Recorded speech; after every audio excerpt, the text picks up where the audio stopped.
Igbo ndị ọma ekelela m unu. Onye unu na-anụ olu ya bụ Maazị Daniel Ikoku aka Edondi or Eze Ekunie na London. N'ụbọchị nke taa ka m gwakwa unu, n'ụbọchị nke taa ejikere anyị abịakwala ọzọ dịka anyị si eme ya kwa izu ụbọchị Fraịde ọbụla iwetara unu nkụzi asụsụ Igbo, n'ihi na asụsụ Igbo atọka, asụsụ Igbo amaka, asụsụ Igbo bara uru. Iwere asụsụ Igbo gụọ egwu, nwanne ọ na-abanye. Iwere asụsụ Igbo kpere Chineke ekpere, kọsara Chineke mkpa gị, nwanne ọ na-abanye. Iwere asụsụ Igbo gụọ dịrị Chineke abụ, nwanne ọ na-abanye.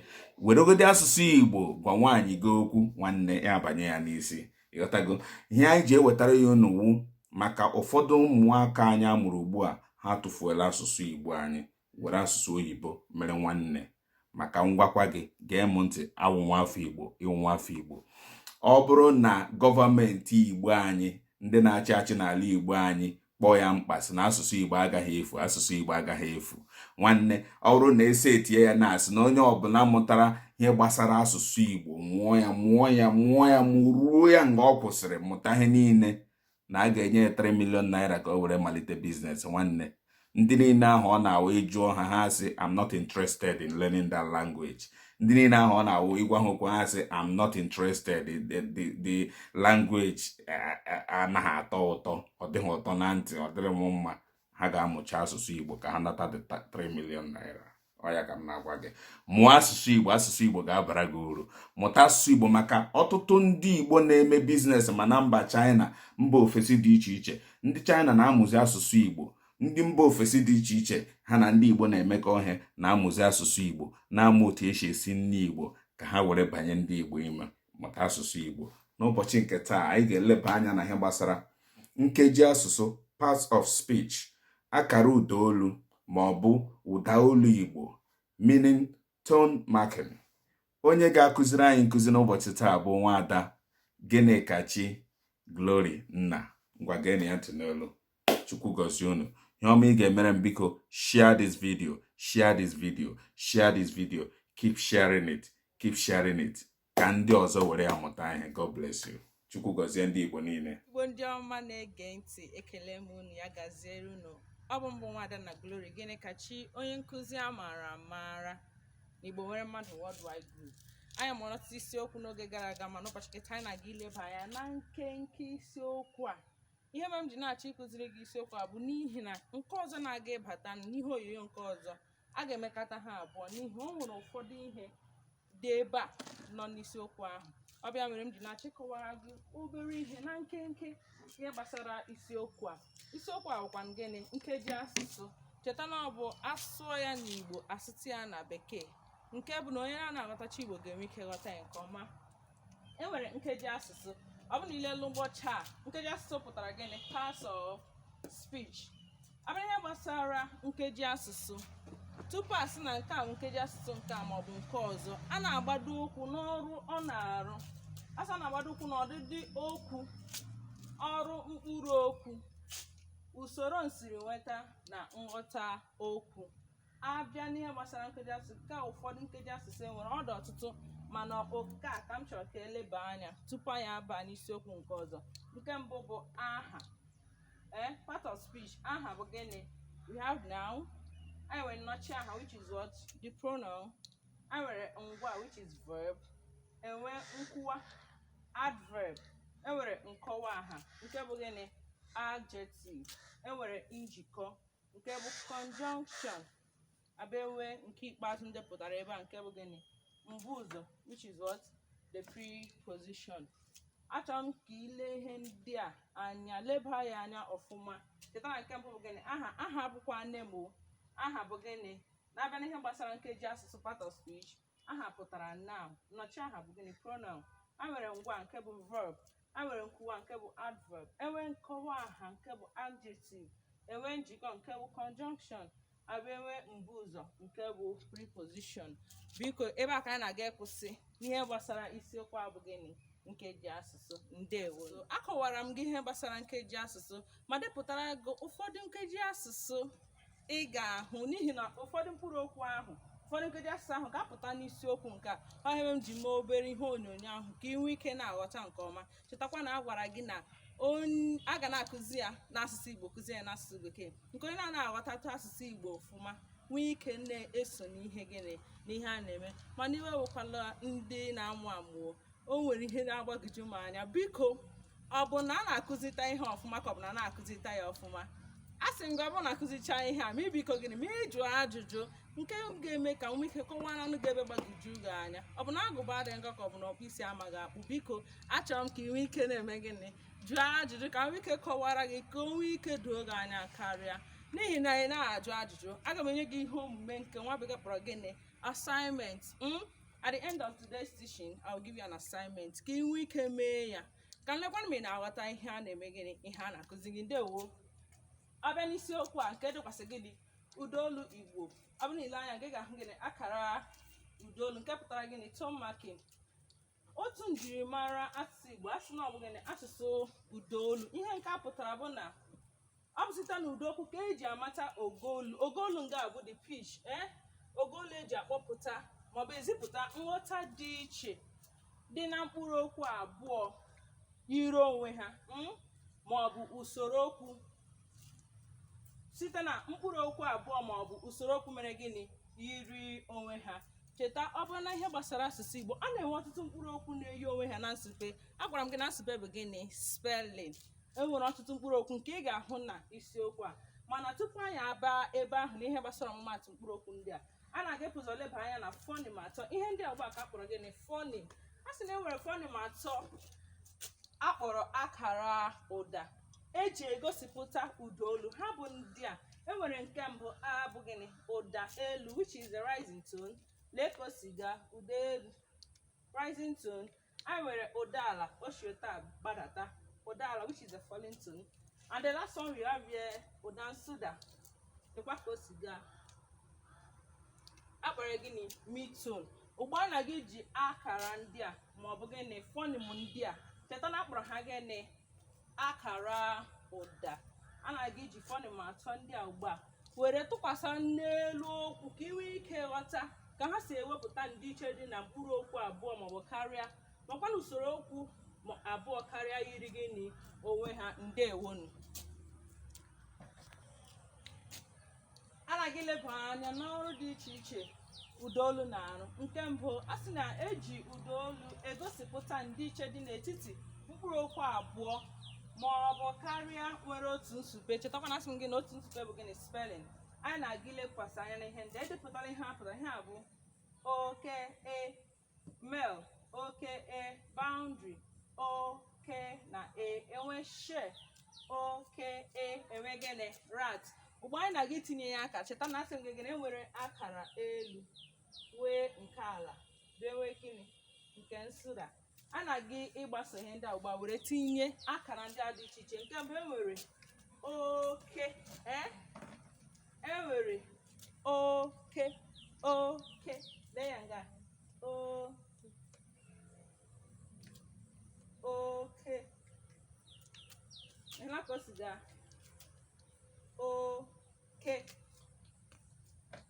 ọ lara gịnị elu elu oke enweghị nke gịnị oke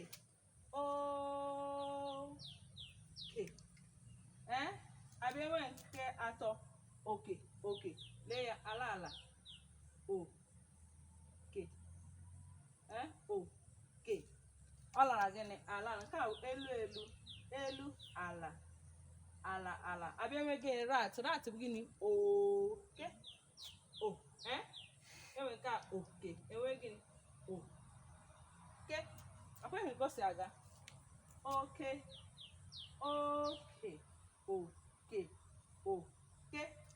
anyị ka anyị leba anya na nke nwere eke creator eke na python eke enwe gịnị market day like eke market day.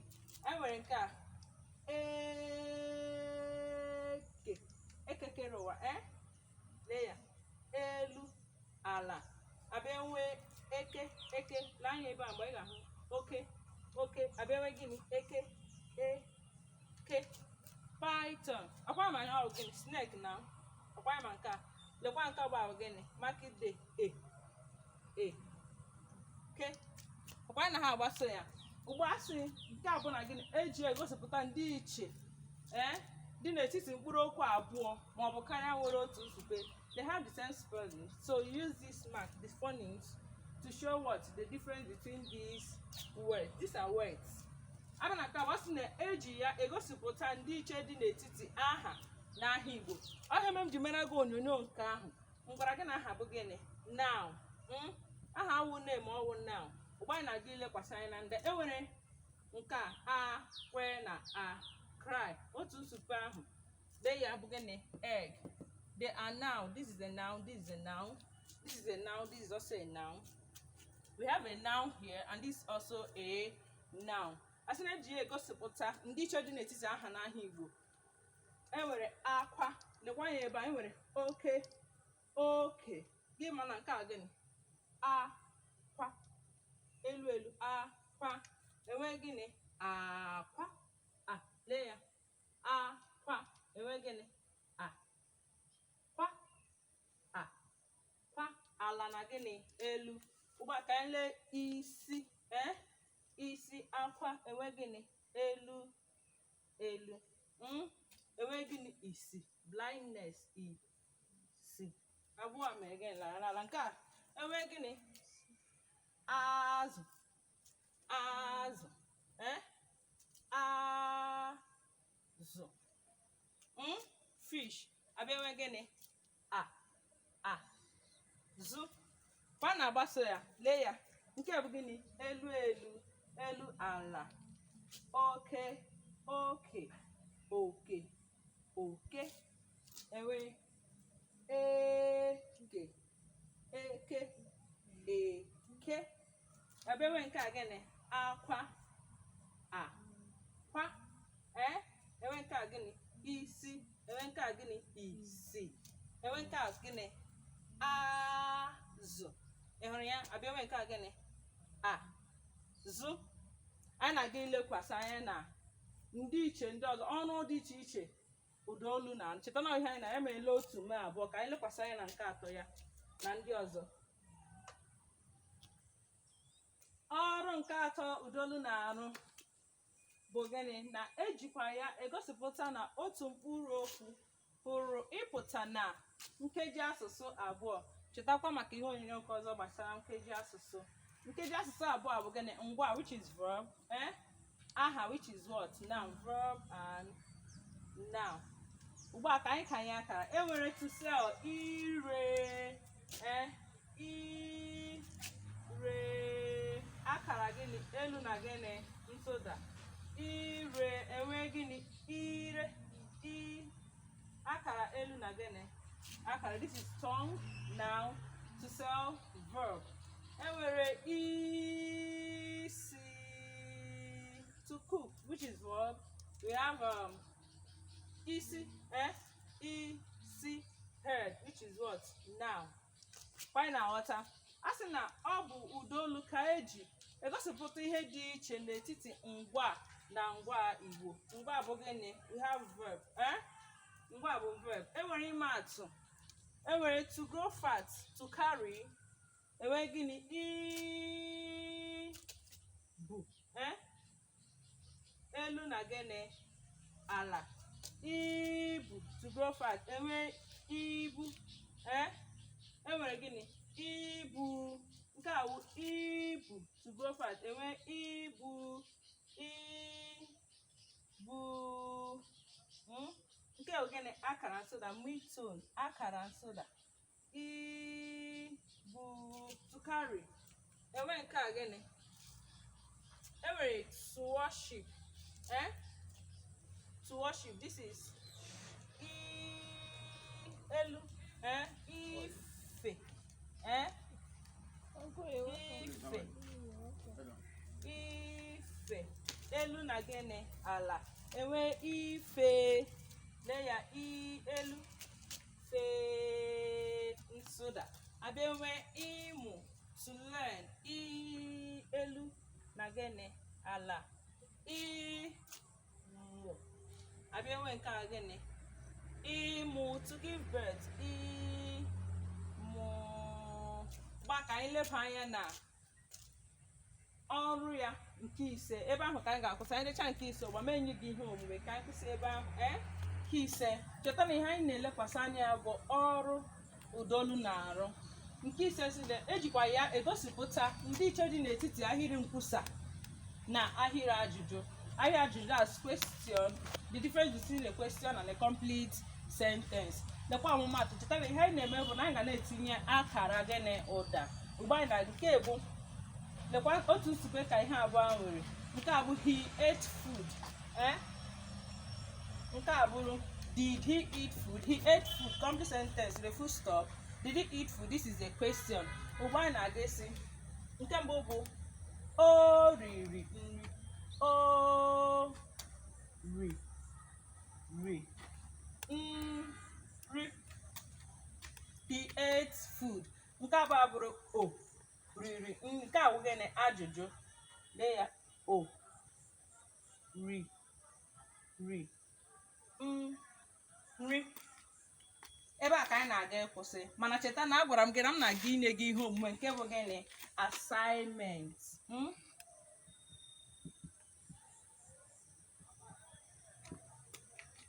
Lee ihe omume a ị ga-eme ya. Asị m gị ma itinye akara ụda na mkpụrụ okwu ndị a. Ihe a bụ igwe crowd, igwe iron, igwe king.